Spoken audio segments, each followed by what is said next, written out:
Moan, a dark and spooky spirit beneath our feet. That was the day all Veronica's friends had been waiting for.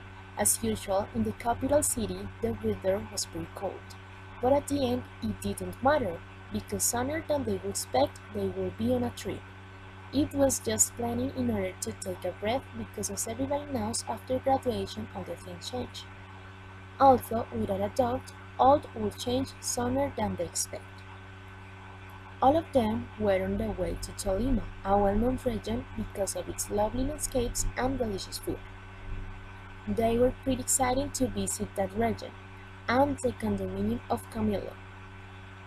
According to him, it was a huge and old house, surrounded by a dense forest, and it was perfect for resting. The whole trip, Camilo had been describing it and told them some stories about the region. That stories were full of imagination and fancy, which had belonged to his family for many years. At about 5 hours later, they arrived. Camilo had not been tricking them, and the condominium was just as he had told them.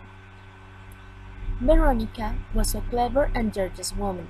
She decided to take a walk alone while the boys were preparing and planning on some activities. She enjoyed seeing landscapes and taking pictures, even though she was actually looking for a breath finally after the long journey.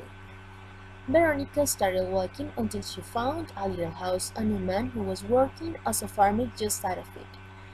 She kept looking at him for a long time because she felt wonderment and inquisitiveness for the field and all things which were related to it. The man looked up and realized that she was looking at him. He would not keep away his love of her. It was like he would met her before. For him, that event was outstanding, but nevertheless for her it had just been something uncomfortable. It was getting dark and Veronica was too tired. When she came back to home, the boys were waiting for her because they had been playing and storytelling time, and as everybody knew, she was pretty good creating and telling stories. Veronica had a special ability in those issues, but in that moment was more powerful her desire to sleep, or at least it was her main purpose, but she would not stop to think about something, or actually someone, during the night. The next morning, just before breaking down, Veronica got up and took a look at the beautiful view of the place. She was tired because she had been unable to sleep, so she spent a lot of time just standing at the window, and when she was looking at the field something was getting out from the trees. So she sharpened the sight and realized that it was a man's shape. All the guys were waiting for her at the dining room for having breakfast, so she went downstairs and decided didn't mention the fact in the face of them. Everybody was talking about what will be the plan for this night, when something got into and set off to cellar.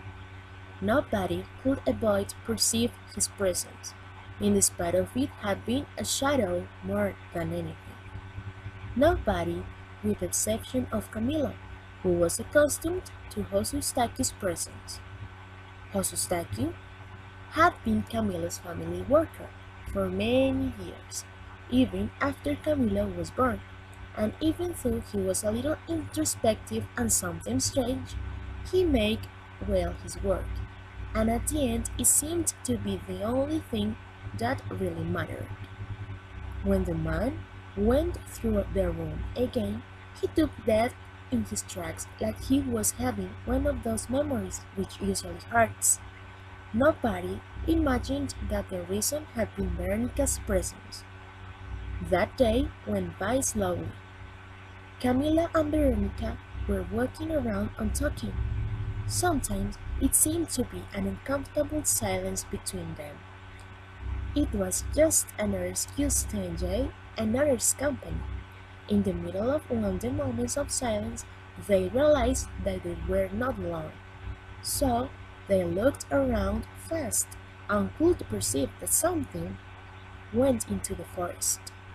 Veronica remained thinking for some time, and suddenly she started to run for where the small and old house which was a statue was the owner. Camillo was surprised and confused, but he followed her. The house was alone, and it meant that a statue was prowling surroundings. Beside the door was a mocho. It didn't attack them because it recognized Camillo. Veronica went into. There were some very old things, a bed, a cachona, and there was something on the floor. Veronica and Camilo came closer in order to know what it was. It was an old photography. Veronica stayed shocked for some time, and Camilo tried to make sure about what he was looking. The person of the photography was a pretty young woman, who apparently was pregnant. But there was something else.